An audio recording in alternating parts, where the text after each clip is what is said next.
Hello, BookTube, and welcome to Weekly Reads. So, the first book I've read this week is Maoism, The Global History by Julia Lovell. I love this book. It is an exploration of Maoism, not only in China, but also internationally. And it is just amazing. So, Lovell begins by defining Maoism. What is it? And it seems to be this sort of paradoxical, authoritarian, and yet also this sort of anarchic, democratic sort of paradox that just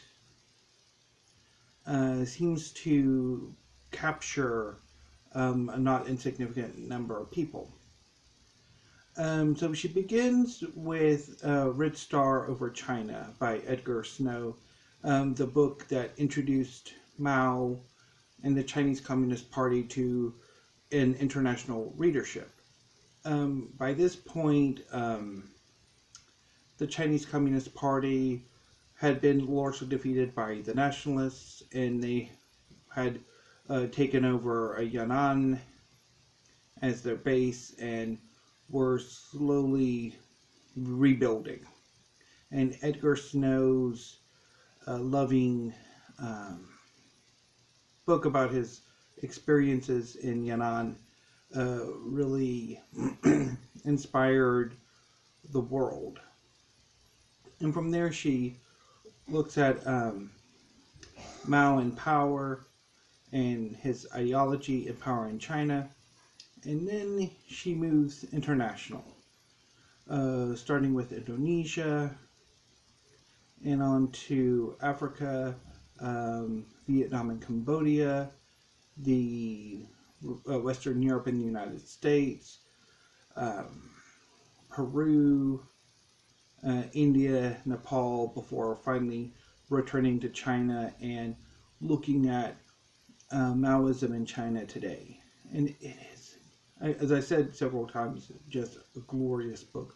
I especially like her the chapters on the chapter on the United States and Western Europe, how sort of Maoism influenced the civil rights movement, as well as student radicals and sort of the cultural rebellions of the 1960s.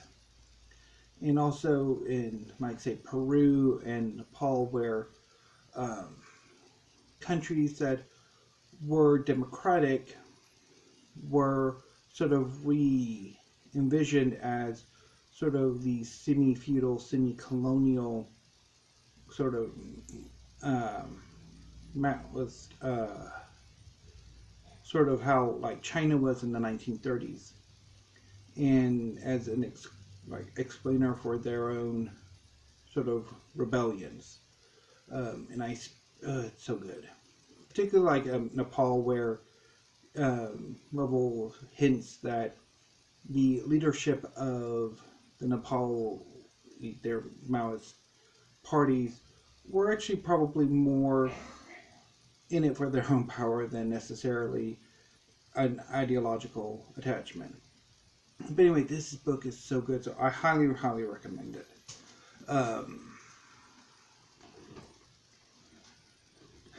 I can't say the same for the next book, Iran, A Modern History by Abbas Amanat. I bailed on it. The introduction is incredibly stultifying. It nearly put me to sleep several times. And the first chapter isn't much better. So, yeah. Also, it's a Brickler thing, but it didn't quite work for me. So maybe if I come back to it, and as I normally say, I will give this book another go. But I think maybe what I might do is skip the introduction and just start with, or the introductory chapter 1, and just go with when the beginnings of the Safavid dynasty, Iran. So anyway, so after that, after Iran, I moved to The Story of Egypt by Joann Fletcher, which is an improvement. I'm enjoying reading it so far. I've gotten into the groove of the book. But again, I'm not loving it as much as I remember loving it from a few years ago. So, yeah, I'll talk more about this next week. I'm only 144 pages in. But so far, I'm in the Middle Kingdom. And what she does is it's a chronological history. So she starts with prehistory, and then the first dynasty, the first intermediate period, the Middle Kingdom, and so on. And it's a blitz of a history. I mean, it's 3,000 years in 360 pages. So. But anyway, but I am finding myself increasingly, let me get those books back down, that I've been finding myself getting a bit tired of nonfiction. I've been reading nothing but nonfiction for nearly 2 months, except for I binged on Fairy Tale and Seven Deadly Sins on Halloween. But for the most part, I've exclusively read nonfiction, and I am kind of sort of getting tired of it. I think I am definitely overdosing or overbinged. So, anyway, so I was thinking, since with The Story of Egypt, I pretty much finish off what I plan to read for Nonfiction November. And so that leaves me with maybe about a week, because I'm pretty sure I'll finish The Story of Egypt by Sunday, of what I'm going to do the rest of November. One idea was to go ahead and pick out some books that I checked out from the library. I recently got my library card renewed, so I can go check out some ebooks. There are also quite a few, and some of those history book or nonfiction books would be If Then by Lepore, and The End of Everything by, I'm blanking on the author's name, but I'll link it down below or have it in the show notes. There's also a few works of fiction that I'm kind of wanting to get to, that I've already gone ahead and checked out. Sour Hearts by Jenny Zhang, I Know You Know Who I Am by Peter Kispert, and I'm blinking on it again, Natural History by Carlos Fonseca Suarez. But I'm also maybe thinking of starting what I wanted to read in December a little bit early. And so that could also be Crooked Heart by Lamott, which I bailed on in, I think, September. And Space Opera, which I bailed for the second time in, I think, January. So, yeah, I'm not entirely sure what I want to do. I'll think about that over this weekend, and then I'll just figure out what I want to do. There's also the possibility of doing some more Fairy Tale and the last volume of Seven Deadly Sins that's free on Kindle Unlimited, and also I have quite a few National Geographic issues to get to. So I could do like National Geographic and then read some of the fiction I want to get to before December. So, yeah.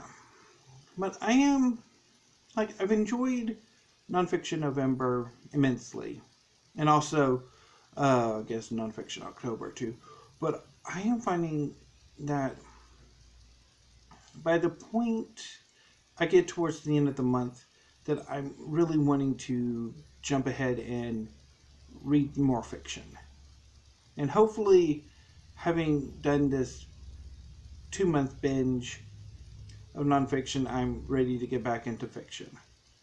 But we shall see. I mean, I have had a struggle with fiction this year, and hopefully I can get over it, or just work my way through, depending. Also, oh yeah, so I also wanted to comment on the National Book Award and the Booker Prize, which I was intending to on Wednesday, but after about 7 attempts at making that video, I'm like, no, I'll just bundle it in with weekly reads. So, my reaction to Interior Chinatown winning the National Book Award was a good giggle. It bowled me over in a good way. I was quite impressed. I mean, I didn't think it would win, given that it is speculative fiction. But then, the more I thought about it, the more I'm like, it actually kind of does make sense that Interior Chinatown would win. Roxane Gay, while not necessarily writing science fiction and fantasy, she's a bit adjacent to science fiction and fantasy. I mean, she's written for comic books. She had a Marvel series a few years ago. I think it was World of Wakanda.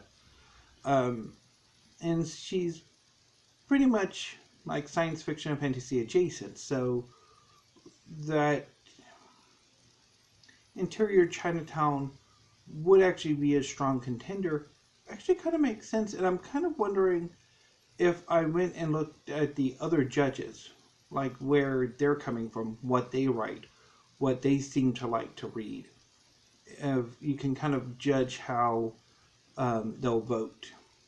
And then for the Booker Prize, I'm a bit shocked that Shuki Bain won. Obviously, a lot of the booktubers who I follow, who follow the prize, tended to, I think, prefer This Mournable Body or Burnt Sugar to win. And I myself have been deeply interested in Burnt Sugar for months. And spoiler alert, it might be the vanguard for my December book haul. And another spoiler alert, Interior Chinatown may or may not beat it as the vanguard, depending if I get it this month. If I get it this month, it'll be the round off November or lead off December, one way or the other. And of course, I'll do that. I think next Friday I will do my book haul, because if I did it on Monday, since I have books coming in on Tuesday, I have like 2 pre-orders coming in, it would be a bit silly. So I'm going to do my book haul next Friday. And I have quite a bit of books. And that's just like the first half. There's books behind them. So anyway, it's going to be massive. So anything else? Yes, I also finally got around to watching some more Netflix. I watched the David Attenborough documentary, David Attenborough, A Life on Planet Earth, or A Life on Our Planet. I'm blanking on the subtitle, but anyway, I thought it was really amazing and gut-wrenching, and also hopeful. And I think that's sort of where a lot of the climate literature that I've read kind of fell, is if it's just doom and gloom, if it's we're doomed, there's nothing to do about it, just engage in masochistic reading session or something, it doesn't work for me. I mean, I kind of like, there's the hope of, okay, what can we do to try to alleviate it or to stop it? And I think that's where the end of the David Attenborough documentary I think really shines is where, while yes, he does deliver just a gut-wrenching indictment of human activity over the past century, he also delivers some hope of it's. I mean, we can, if we change ourselves, if we change how we consume, I mean, we could still possibly save the world or at least alleviate climate change. So, anyway, yeah. So, next week, I don't know if I'm going to have a Monday video up. I mean, I would like to film videos every day except for the weekends, but I don't know. I just Mondays tend to be more of a meandering day, and I have hell in making those videos. I can never find an in on them. If there are any tags, I'll do some tags on Tuesday, and if not, I might go do some tag necromancy. I still have quite a few of Sean the Book Maniac's Alphabet Soup book tags to do. Wonder if he's ever going to do some more. Wednesday, I don't know. Thursday, don't expect any videos from me. It's Thanksgiving, so I will be reading after I get off of work. And then on Friday, book haul and weekly reads. And then Tuesday, December 1st, we will begin the 2020 library tour, which I'm quite excited for. So anyway, BookTube, I'm going to sign off now. Thank you. Have a great weekend, and please stay safe.